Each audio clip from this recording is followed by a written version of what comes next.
Welcome to the Smarter Money Life, powered by Forum Credit Union, where we dive into the world of smart financial decisions that can help you take control of your money to live a more fulfilling life. Whether you're looking to save more, invest wisely, or simply manage your finances better, we've got you covered. Our organizational purpose is to help you live your financial dreams. So sit back and let's get started on your journey to financial success. Hi, everyone. Welcome back to the Smarter Money Life. I'm your host, Andy Mattingly, and today we're diving into how you can make 2026 your best financial year yet by setting SMART, and that's in all caps, SMART resolutions. If you've ever struggled to stick to your New Year's goals, this episode's for you. Now, most people make resolutions, but let's be honest. Many of us fall off the track because our goals are too vague or unrealistic, or we never track them until the end of the year. So today, I'm going to show you how to use the SMART framework to create goals you'll actually achieve. Now, let's talk about what SMART stands for first. It's specific. That means you define exactly what you want to do. So instead of saving money, you say, save $5,000 for a down payment on a house.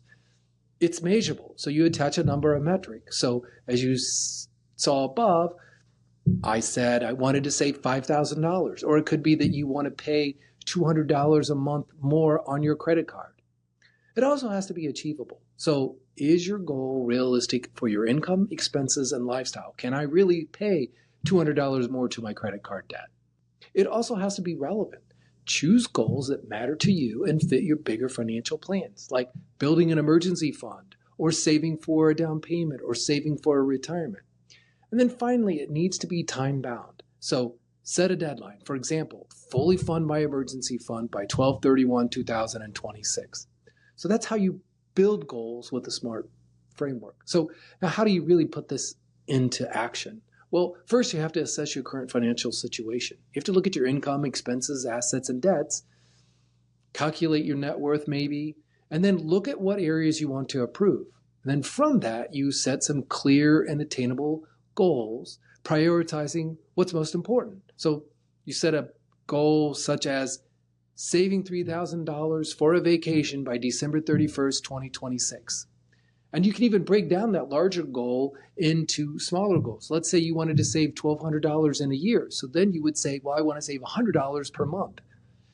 Then make sure you automate and track your progress. So if it's savings that you want to do, set up automatic transfers every time you're paid to your savings or investment accounts. And then use budgeting apps or spreadsheets to monitor your progress.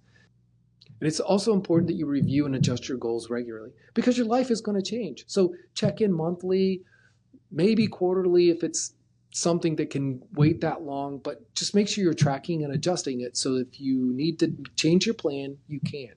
Now, here's some examples to inspire you. If you want to save $6,000 for an emergency fund, which is a pretty healthy savings, then you need to save $500 a month for the next 12 months, or maybe it's $250 over the next 24 months. Say you want to pay down $2,400 in credit card debt. Well, that means you make $200 more in payments per month. Maybe you want to increase your retirement contributions to 10%, and maybe you're at 5%, so that means every other month you increase it by 1%. Maybe you want to reduce your expenses by $150 a month because you can switch to a cheaper cell phone plan.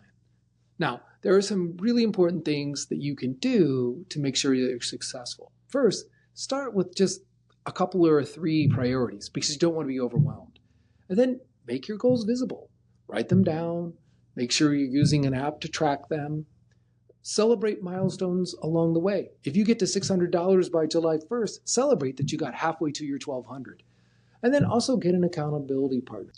It can be a friend, a family member, a financial advisor, your significant other, whatever. Just make sure you have an accountability partner. Remember, making smart resolutions isn't just about the money. It's about building habits that support your dreams. Thanks for joining us on Smarter Money Life.